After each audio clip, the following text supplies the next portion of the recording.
नमस्कार साथियों, मैं कुंदन कुमार स्वागत करता हूं भविष्य निर्माण शिक्षण संस्थान के इस ऑनलाइन परिवार में। दोस्तों, आज के सेशन में हम देखेंगे कल के दिनों में घटित देश विदेश की राष्ट्रीय और अंतर्राष्ट्रीय खबरें जो आगामी आपकी किसी भी परीक्षा के दृष्टिकोण से बेहद ही महत्वपूर्ण होने वाली है। साथ ही साथ हर एक क्वेश्चन से कुछ ना कुछ इंपॉर्टेंट फैक्ट भी बताया जाएगा जो कि आपके विगत 6 महीना का फैक्ट होगा। जैसे बिहार से आएगा तो बिहार से पिछले 6 महीना में जो भी करंट से घटनाएं घटी है, जो भी इम्पोर्टेंट क्वेश्चन है, उन सभी फैक्टों को यहाँ पे रखा जाएगा। दोस्तों, यह सेशन उन विद्यार्थियों के लिए बेहद ही लाभदायक होने वाले हैं जो विद्यार्थी बिहार एसएससी, रेलवे और बैंकिंग का तैयारी कर रहे हैं। किसका बिहार एसएससी, रेलवे, बैंकिंग या अन्य किसी भी कंपटीशन का तैयारी कर रहे हैं, उनके लिए यह सेशन रामबाण होने वाला है। वे इस सेशन को जरूर देखें और साथ ही साथ इसका नोट्स बनाते चले। नोट्स बनाने से क्या फ़ायदा होगा दोस्तों, आपको एक जगह सारी चीज़ें देखने को मिल जाएगी। तो सेशन शुरू करने से पहले एक मोटिवेशनल वाक्य है दोस्तों, खुद की तरक्की में इतना वक्त लगा दो, खुद की तरक्की में इतना वक्त लगा दो कि किसी दूसरे की बुराई करने का वक्त ना मिले। यानी आप और हम अपने खुद की तरक्की में इतना वक्त लगा दें कि कोई दूसरा क्या कर रहा है उससे हमको कोई माने मतलब नहीं रहा। अगर तरक्की में वक्त लगाएंगे, अपने खुद की तरक्की में वक्त लगाएंगे, तो निश्चित है कि हम लोग भी सफलता पाएंगे, सफलता के कदम को चूमेंगे। चलिए अगले क्वेश्चन की तरफ बढ़ते हैं, सेशन शुरू करते हैं। आज का दोस्तों मेरा जो पहला क्वेश्चन है कि हाल ही में अंतर्राष्ट्रीय बाल कैंसर दिवस कब मनाया गया है। हाल ही में अंतर्राष्ट्रीय बाल कैंसर दिवस कब मनाया गया है? 15 फरवरी, 13 फरवरी, 12 फरवरी या इनमें से कोई नहीं। तो दोस्तों, हाल ही में अंतर्राष्ट्रीय बाल कैंसर दिवस हम लोग 15 फरवरी को मनाए हैं। कब मनाए हैं दोस्तों? हाल ही में अंतर्राष्ट्रीय बाल कैंसर दिवस हम लोग 15 फरवरी को मनाए हैं। जो भी बाल यानी छोटे छोटे बच्चों में जो कैंसर होता है उनके प्रति जागरूकता फैलाने के लिए हर एक साल हम लोग 15 फरवरी को क्या मनाते हैं? बाल कैंसर दिवस के रूप में मनाते हैं। कैंसर से दोस्तों एक बात याद आया, कैंसर में कोबाल्ट किरणों के माध्यम से इसका इलाज किया जाता है। कैंसर का इसका कोई अभी औपचारिक दवा नहीं निकला हुआ है। और भारत एशिया में अगर सबसे ज़्यादा कैंसर से मृत्यु होती है तो कहाँ होती है? भारत में होती है दोस्तों। और बच्चों के लिए भारत में कैंसर का हॉस्पिटल कहाँ बन रहा है? तो अपने राज्य बिहार में बन रहा है। बच्चों के लिए भारत में कैंसर का हॉस्पिटल कहाँ बन रहा है? तो बिहार में बन रहा है दोस्तों। आइए अब अगले क्वेश्चन की तरफ चलते हैं। 2 नंबर क्वेश्चन इसी में है, विश्व हिप्पो दिवस कब मनाया जाता है? देख रहे हैं दोस्तों, जिसे इंग्लिश में हम लोग हिप्पोपोटामस कहते हैं। नाम सुने होइएगा आप लोग, हिप्पोपोटामस यानी दरियाई घोड़ा। क्या है इसका नाम?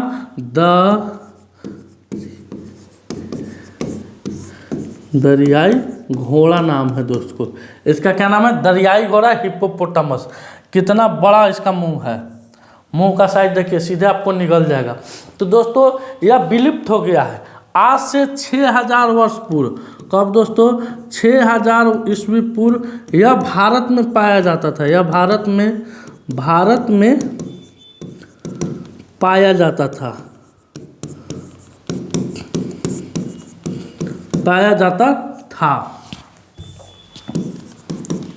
अब यह विलुप्त के कगार पर हो गया। लोगों में इसके प्रति जागरूकता फैलाने के लिए, इसके बारे में बताने के लिए हर एक साल इसको हम लोग 15 फरवरी को विश्व हिप्पो दिवस के रूप में हम लोग मनाते हैं दोस्तों। अब 13 फरवरी एक सामने आपके ऑप्शन आ रहा है दोस्तों। तो 13 फरवरी को हम लोग रेडियो दिवस, महिला दिवस और मिर्गी दिवस मनाते हैं। रेडियो दिवस,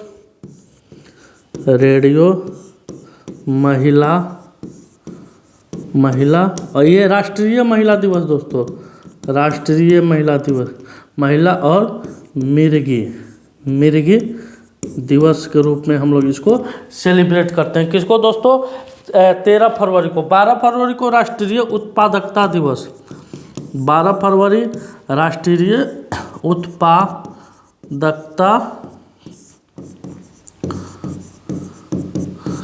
तो राष्ट्रीय उत्पादकता दिवस के रूप में हम लोग मनाते हैं 13 फरवरी को रेडियो दिवस, महिला दिवस, मिर्गी दिवस। राष्ट्रीय महिला दिवस भारत की प्रथम महिला मुख्यमंत्री सरोजिनी नायडू के जन्म दिवस के अवसर पर हम लोग राष्ट्रीय महिला दिवस के रूप में मनाते हैं दोस्तों आप इसको नोट करते चलिएगा, चूँकि ये इरेज हो जाता है। आइए अब अगले क्वेश्चन की तरफ बढ़ते हैं। अगला क्वेश्चन है आपका बिहार से रिलेटेड। किस राज्य से रिलेटेड है दोस्तों? अगला क्वेश्चन आपका बिहार राज्य से रिलेटेड है। कह रहा है 3 नंबर क्वेश्चन में कि हाल ही में किस राज्य को मुंबई में आयोजित आउटबाउंड टूरिज्म मार्ट में सर्वश्रेष्ठ डिजाइन और सजावट पुरस्कार से सम्मानित किया गया। तो दोस्तों अभी हाल फिलहाल में मुंबई में आउटबाउंड टूरिज्म मार्ट, क्या दोस्तों आउटबाउंड टूरिज्म, एक मिनट दोस्तों, डबल आयोजित आउटबाउंड टूरिज्म मार्ट में सर्वश्रेष्ठ डिजाइन और सजावट पुरस्कार से सम्मानित किसे किया गया है?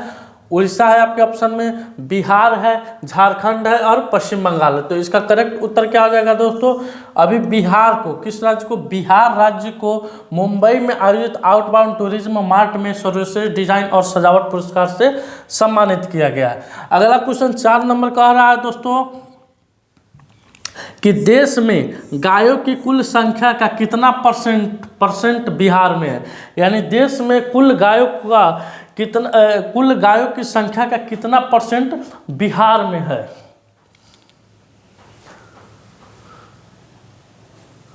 बिहार में है दोस्तों। कुछ टेक्निकल दिक्कत आ रहा था, वहीं सर हमसे बात कर रहे थे। तो पहले जानते हैं कि कुल गायों की संख्या कितनी है। कुल देश में कुल गायों की संख्या कितनी है? तो देश में कुल गायों की संख्या दोस्तों 19.5 करोड़ है। कितना है? 19.5 करोड़ है। और बिहार में कुल गायों की संख्या कितनी है? बिहार में कुल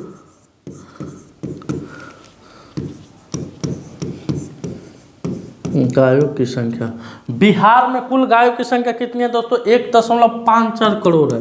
1.54 करोड़ है।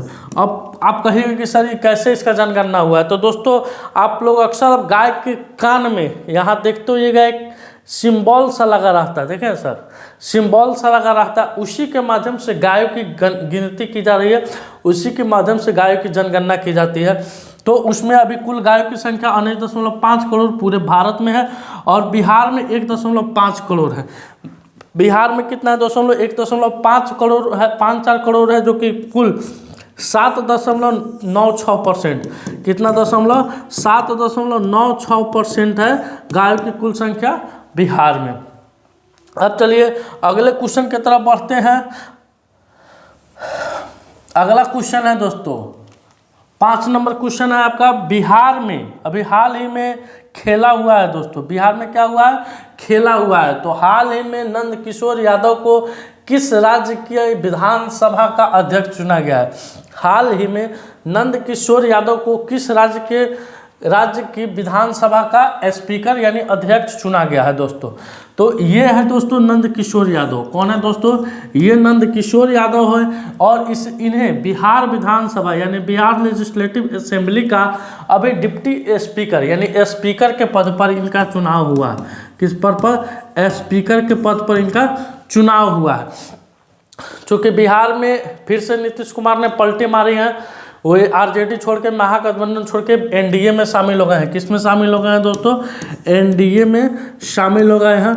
और बिहार के मुख्यमंत्री नीतीश कुमार ने लगातार 9वीं बार बिहार के मुख्यमंत्री पद के लिए शपथ लिया है। साथ ही साथ बिहार में एनडीए से यानी बीजेपी के कोटे से 2 उप मुख्यमंत्री बने हैं। एक ये हैं सम्राट चौधरी जो वर्तमान में बीजेपी अध्यक्ष हैं दोस्तों, और एक ये हैं विजय सिन्हा जी। विजय सिन्हा जी दोस्तों अभी विधानसभा में नेता प्रतिपक्ष थे। ये क्या थे दोस्तों? नेता प्रतिपक्ष थे। अब यह नेता प्रतिपक्ष थे, अब यह दोनों आदमी क्या बन गए हैं? उप मुख्यमंत्री बन गए हैं। उप मुख्यमंत्री बन गए हैं। और इसका करेक्ट उत्तर क्या हो जाएगा? बिहार हो जाएगा दोस्तों। अब देखते हैं दोस्तों कि हाल फिलहाल आपको मध्य प्रदेश में भी चुनाव हुआ था, छत्तीसगढ़ में भी चुनाव हुआ था और तेलंगाना में भी चुनाव हुआ था। तो क्यों ना हम लोग चलते चलते इन तीनों राज्यों के जो भी स्पीकर हैं उनके बारे में थोड़ा जान लेते हैं। तो मध्य प्रदेश के जो अभी स्पीकर थे दोस्तों, वह केंद्रीय कृषि मंत्री थे नरेंद्र सिंह तोमर। वे मध्य प्रदेश से चुनाव लड़े और मध्य प्रदेश के अभी वह स्पीकर बने हुए हैं नरेंद्र सिंह तोमर।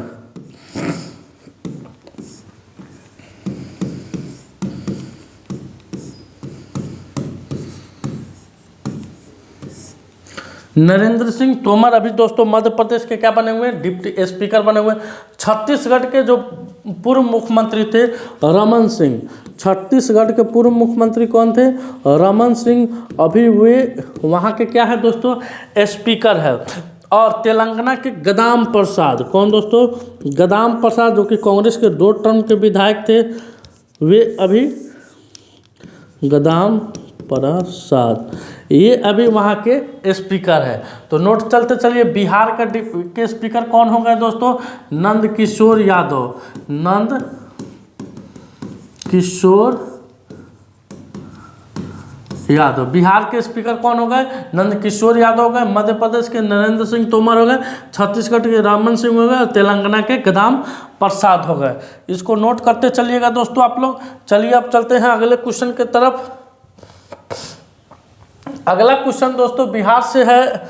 बिहार में पिछले 6 महीना में जो भी इम्पोर्टेंट घटनाएं घटी हुई है, हालांकि इसमें 2-3 महीना पहले का ही है, जो भी इम्पोर्टेंट घटनाएं घटी हुई है जो आपके परीक्षा के दृष्टिकोण से बेहद ही महत्वपूर्ण है, खासकर बिहार एसएससी की जो भी बच्चे तैयारी कर रहे हैं वे इस टॉपिक को जरूर देखिएगा, क्योंकि इस टाइप से कोई टीचर नहीं देता है। आपका बिहार का क्वेश्चन आया, करंट का आया, और पिछले 6 महीना में जो भी इंपॉर्टेंट क्वेश्चन बना है उसको इस पर डाला गया। इससे आपका क्या हो जाएगा कि पिछले 6 महीना का जो भी करंट अफेयर्स है वह रिवीजन हो जाएगा। चलिए 1 नंबर पर चलते हैं। देश का पहला तांबे का आवरण वाला बापू टावर पटना के गर्दनी बाग में बनाया गया है, जिसका हाल फिलहाल में क्या हो गया है? उद्घाटन हुआ है दोस्तों। किसका? बापू टावर का। कहाँ बनाया गया है? पटना के गर्दनी बाग में बनाया गया है। कहाँ बनाया गया है? पटना के गर्दनी बाग में बनाया गया है। कोप 28 में बिहार के नवीकरण प्रयासों के लिए अंतर्राष्ट्रीय सम्मान मिला है। अभी कोप 28 में दोस्तों बिहार के नवीकरण प्रयासों के लिए उन्हें किस सम्मान से सम्मानित किया गया है? अंतर्राष्ट्रीय सम्मान से सम्मानित किया गया है। बिहार के मुख्य सूचना अधिकारी के रूप में त्रिपुरारी शरण जी का, किनका दोस्तों? त्रिपुरारी शरण जी को नियुक्त किया गया है। बिहार में 2024 में प्रज्ञा, दोस्तों यहाँ प्रयाग होगा, प्रयाग हिंदी साहित्य सम्मेलन का आयोजन किया जाएगा। चुनाव आयोग ने मैथिली ठाकुर को, किसको दोस्तों? चुनाव आयोग ने मैथिली ठाकुर को बिहार स्टेट आइकॉन नियुक्त किया है। बिहार सरकार ने न्यायिक सेवाओं में ईडब्ल्यूएस के लिए 10% आरक्षण की घोषणा की बात कही है। ये सारी घटनाएं कहाँ हुई है दोस्तों? बिहार में हुई है। तो अब चलिए अगले क्वेश्चन की तरफ बढ़ते हैं। अगला क्वेश्चन है आपका दोस्तों, स्क्रीन पर नजर आ रहा होगा। हाल ही में भारत का कौन सा राज्य भारत की पहली हेलीकॉप्टर आपातकालीन सेवा शुरू की है?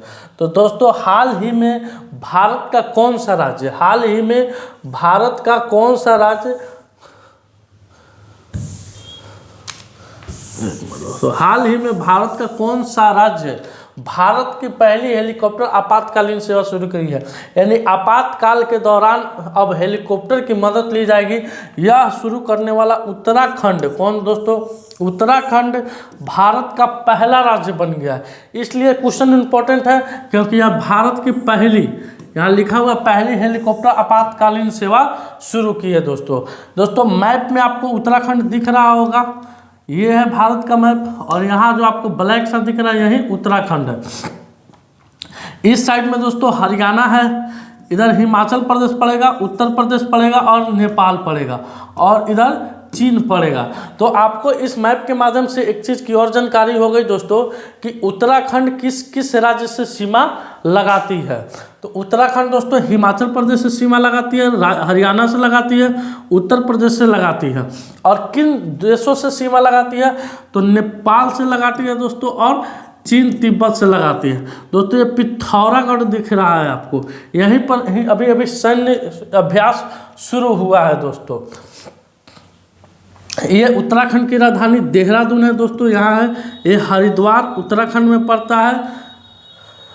अब आइए दोस्तों अगले क्वेश्चन की तरफ बढ़ते हैं हम लोग। अगला क्वेश्चन उत्तराखंड से ही रिलेटेड है, यानी उत्तराखंड राज्य में जो भी इम्पोर्टेंट फैक्ट हुआ है उन सभी को हम लोग देखते हैं, एक बार एक नज़र में एक झलक में देखते हैं। समान नागरिक संहिता लागू करने वाला पहला राज्य उत्तराखंड बना है। कौन दोस्तों? समान नागरिक संहिता लागू करने वाला पहला राज्य कौन बना है? उत्तराखंड बना है। उत्तराखंड के मुख्यमंत्री ने नशे के खिलाफ धामी अभियान शुरू किया है। उत्तराखंड के मुख्यमंत्री पुष्कर सिंह धामी है, उन्होंने उत्तराखंड में ड्रग्स के खिलाफ, किसके खिलाफ दोस्तों? ड्रग्स के खिलाफ, ड्रग्स के खिलाफ एक अभियान शुरू किया है जिसका नाम क्या है? धामी अभियान है। क्या नाम है दोस्तों? धामी अभियान है।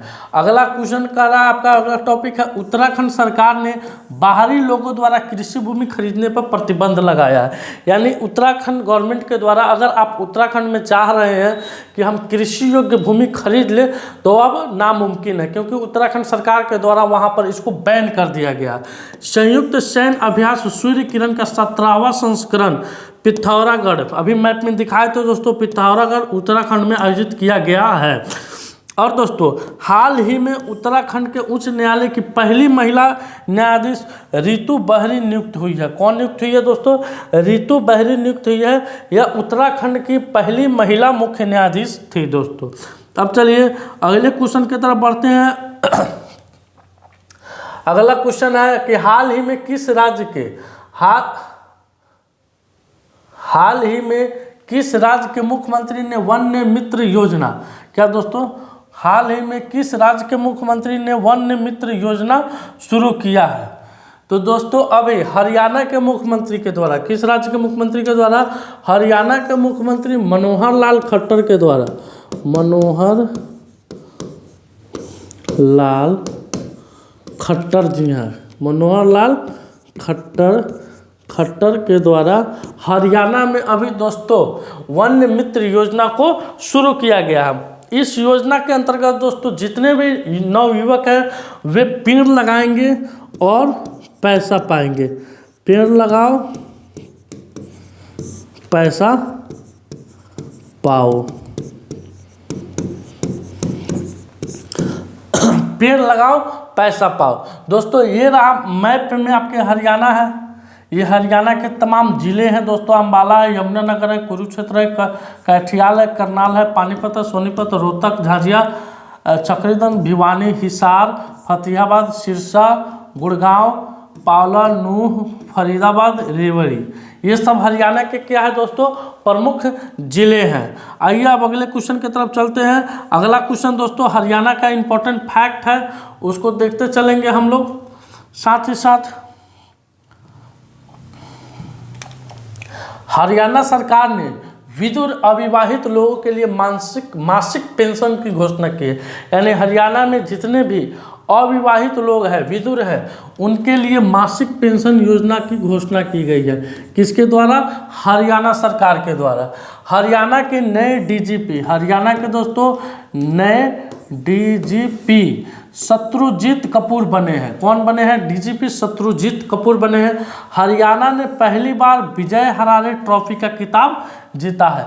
हरियाणा ने पहली बार क्या जीता है दोस्तों? विजय हरारे ट्रॉफी का खिताब जीता है। भारत अंतर्राष्ट्रीय विज्ञान महोत्सव 2023 फरीदाबाद हरियाणा में हुआ है। भारतीय रेलवे ने हरियाणा में 100% रेल विद्युतीकरण हासिल किया है। भारतीय रेलवे ने कितना हासिल किया दोस्तों? हरियाणा में 100% रेल विद्युतीकरण को क्या किया है? हासिल किया है। उत्तर भारत का पहला परमाणु संयंत्र हरियाणा में बनेगा। उत्तर भारत का पहला परमाणु संयंत्र कहाँ बनेगा दोस्तों? हरियाणा में बनेगा। हरियाणा ने झारखंड को हराकर 13वीं हॉकी इंडिया सब जूनियर महिला राष्ट्रीय चैंपियनशिप जीती है। किसको हराया है दोस्तों? तो झारखंड को हराया है। अभी अब चलते हैं, हरियाणा सरकार ने पद्म पुरस्कार के लिए 10,000, कितना दोस्तों, 10,000 मासिक पेंशन देने की घोषणा की है। यानी हरियाणा में जिन जिन व्यक्तियों को पद्म पुरस्कार से सम्मानित किया गया है, अब उन्हें 10,000 रुपया मासिक पेंशन के रूप में दी जाएगी। हरियाणा के मुख्यमंत्री मनोहर लाल खट्टर एवं राज्यपाल बंडारू दत्ता है। हरियाणा के मुख्यमंत्री तो आप लोग जानबे करते हैं मनोहर लाल खट्टर है और राज्यपाल बंडारू दत्ता है। चलिए अगले क्वेश्चन की तरफ बढ़ते हैं आराम से। अगला क्वेश्चन है, मध्य पूर्व में पहली बार लग्जरी ट्रेन, मध्य पूर्व में पहली बार luxury train dream of the desert कौन लॉन्च करेगा दोस्तों? तो अभी दोस्तों मध्य भारत का यह पहला, जो आपको तस्वीर में दिख रहा है, मध्य भारत का पहला डिजर्ट लग्जरी ट्रेन है दोस्तों। इसको सऊदी अरब के द्वारा, किसके द्वारा? सऊदी अरब के द्वारा इसको लॉन्च किया गया है दोस्तों। अब देखते हैं नमो भारत, वंदे भारत और अमृत भारत, ये भारत की वर्तमान ट्रेनें लॉन्च की गई है। तो नमो भारत दोस्तों दिल्ली से मेरठ के बीच, दिल्ली से मेरठ के बीच। वंदे भारत सबसे पहले चला था वाराणसी महादेव की नगरी से नई दिल्ली, महादेव की नगरी से कहाँ दोस्तों? नई दिल्ली चला था। उसके बाद अमृत भारत दोस्तों अभी हाल फिलहाल चला था 30 दिसंबर को, यह भी नई दिल्ली से दरभंगा, नई दिल्ली से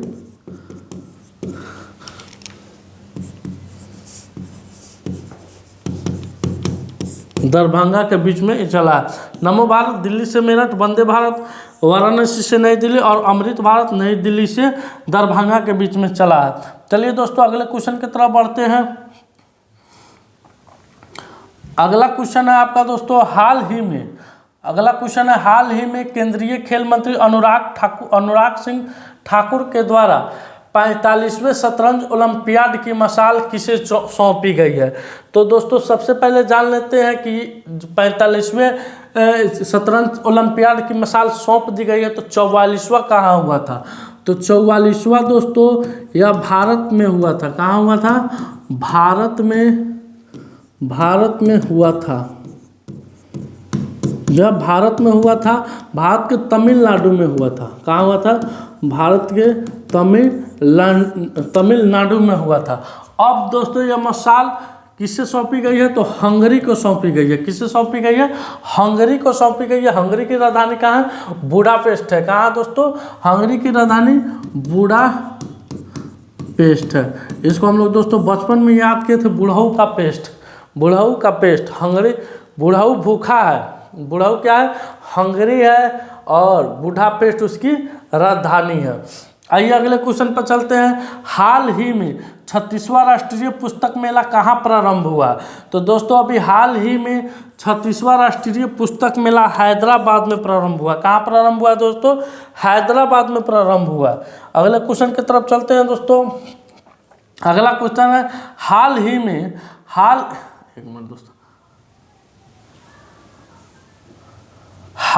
में स्वयं योजना प्रारंभ करने की घोषणा किसने की है? तो दोस्तों हाल ही में स्वयं योजना प्रारंभ करने की घोषणा उड़ीसा सरकार के द्वारा, किसके द्वारा? उड़ीसा सरकार के द्वारा की गई है। दोस्तों इसमें क्या होगा कि उड़ीसा के जितने भी बेरोजगार युवक हैं, नवयुवक हैं, उन्हें 1 लाख तक का ऋण मिलेगा, ब्याज मुक्त ऋण मिलेगा, ब्याज मुक्त मिलेगा। दोस्तों ये रहा दोस्तों आपके मैप में, यह उड़ीसा है और उड़ीसा के वह तमाम जिले को दर्शाया गया है आपके मैप के माध्यम से, जिसको आप नोट करते चलिएगा चाहे देखते चलिएगा।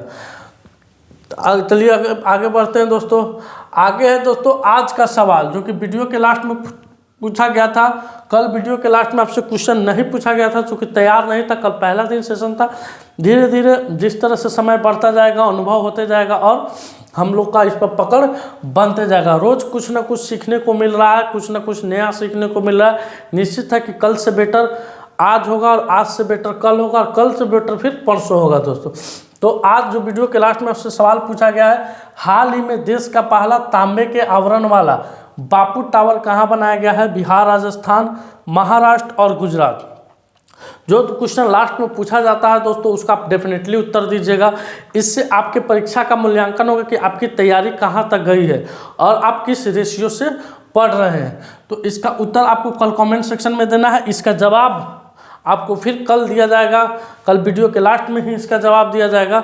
दोस्तों, आज का सेशन मेरा यहीं समाप्त हुआ। अगर यह वीडियो आपको अच्छा लगे, वीडियो को लाइक कीजिएगा, शेयर कीजिएगा और चैनल पर नए हैं तो चैनल को सब्सक्राइब कीजिएगा। मिलते हैं आपसे अगले वीडियो में इसी जोश के साथ। तब तक के लिए धन्यवाद। भारत माता की जय।